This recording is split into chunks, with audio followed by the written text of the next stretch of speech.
우리가 잘 아는 이제 요셉의 이야기입니다.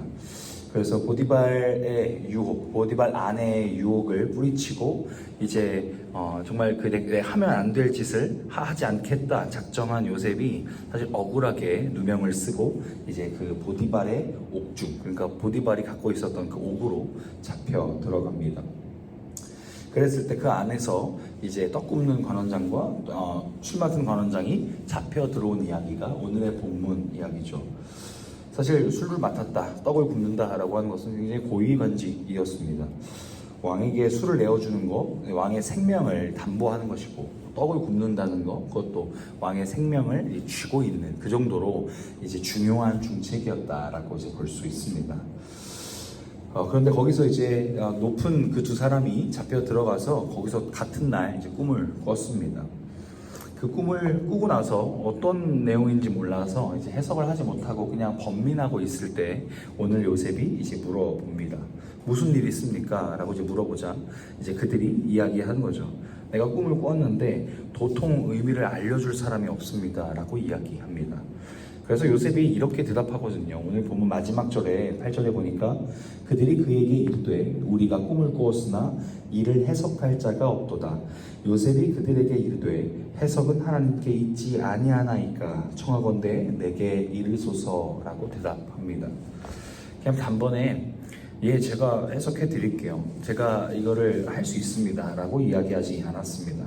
정확하게는 해석은 하나님께 있지 아니하나이까 라고 반문한 것이죠. 자신에게 이야기해주면 자신이 하나님께 여쭙고 하나님께서 말씀해 주신 걸 전달해 주겠다라는 그런 뜻이겠죠. 이 말이 무슨 뜻이겠습니까? 우연처럼 보이는 그런 어떤 여러 가지 상황들이요, 그 모든 것이 사실은 하나님의 섭리 안에 있다라는 고백이기도 한 겁니다. 모든 것은 하나님의 손바닥 안에 있다라고 성경이 이야기하는 거죠.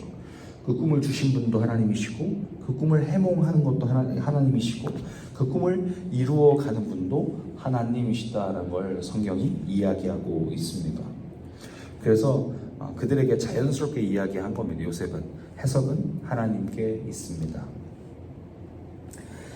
모든 것은 하나님의 손 안에 있다. 모든 세계의 섭리는 하나님의 손 안에 있다. 우리는 멀리 고백하고 있지만 사실 그것이 오늘을 사는 우리들에게도 동일하게 적용된다는 사실입니다. 우리가 어떠한 삶을 살아가든, 우리가 어떤 상황에 처해 있든, 우리 앞에 어떤 높은 벽이 있든 사실 그 모든 것은 하나님이 안 계신 것처럼 보이는 그 상황까지도 하나님은 그 모든 것을 손 안에 가지고 계시다라는 것이죠. 그랬을 때 우리가 바라봐야 할 것은 사실 하나님뿐이 없다라는 것이에요. 요셉이 고백했던 것처럼 요셉이 그 옥중에서조차도 하나님을 신뢰했던 것처럼요, 우리가 그런 어려운 상황 가운데 있다 하더라도 그렇게 하나님을 신뢰하고 의지하는 것이 오늘 말씀을 통하여 보게 되는 첫 번째 묵상 지점입니다. 두 번째로 더 나아가서요, 요셉은 지금 여러 가지 옥중에서 이제 갇혀 있는 상황입니다.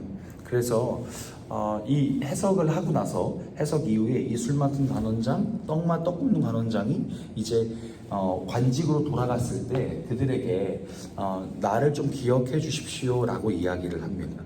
그러니까 나가게 되면 제가 억울하게 잡혀있다는 사실을 좀 알려서 저 좀 풀어주십시오 라고 이야기를 해요. 그런데요, 사실 오늘 본문 다음 장, 내일 같이 묵상하게 될 그 본문에서 1절에 이렇게 기록합니다. 만 2년이 지난 뒤라고요. 우리는 늘 인간적인 마음으로 하나님께 기도하면 하나님께서 응답해 주시기를, 즉각적으로 반응해 주시고 즉각적으로 이루어 주시기를 바랍니다. 우리가 아플 때도, 제가 어제 새벽에도 그렇고 오늘 새벽에도 그렇고 너무 아파요, 너무 힘들어요 라고 해도 제 몸은 천천히 낫고 있는 중이겠죠.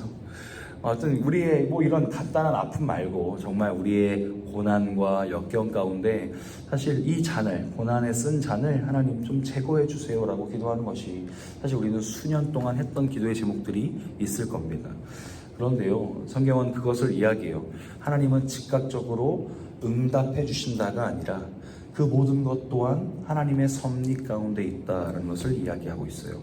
우리가 바라봐야 될 건, 이때 응답해 주시면 정말 기가 막힌 타이밍인 것 같은데, 이때 좀 보여주시면 하나님 내 믿음이 더 성장할 것 같은데, 그렇게 생각하지만요, 돌아보면 하나님의 때에 하나님의 방법으로 응답하셨던 것이 가장 온전하고 올바른 것이었음을 우리의 인생을 돌아보면 그 짧은 인생 가운데서도 이미 보인다라는 것이죠.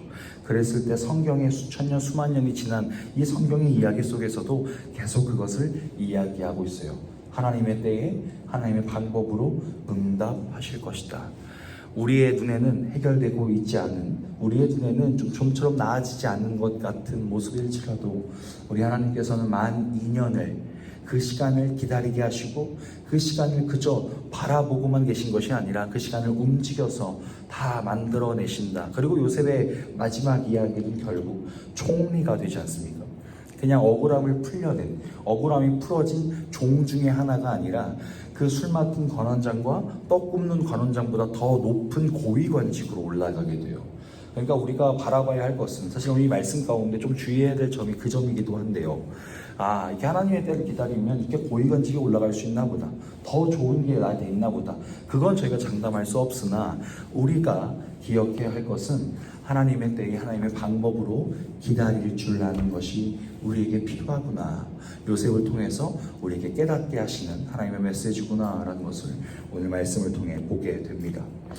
사랑하는 불량의 성도 여러분, 우리는 어제부터 이제 새롭게 시작된 한 주간을 살아갑니다. 주일로부터 한 주간이 시작된다라고 하는 것은 주님의 날이, 주님께서 임하시는, 주님께서 역사하시는, 주님을 예배하는 그 날이 내 삶 가운데, 주중의 삶 가운데 계속 이어져 가길 소망합니다라는 결단이었던 것이고, 우리는 그 예배의 현장 가운데서 결단하고 또 주중의 삶을 시작했습니다. 그렇다면 오늘부터 우리의 모든 기도의 제목들이 그렇게 하나님 안에서 온전히 기다릴 줄 알고 하나님의 때를 간구할 줄 알고 하나님 앞에 우리의 시선을 둘 줄 아는 그런 믿음의 고백으로 다시 한번 우리의 개인의 기도가 세워지길 주님의 이름으로 축복합니다.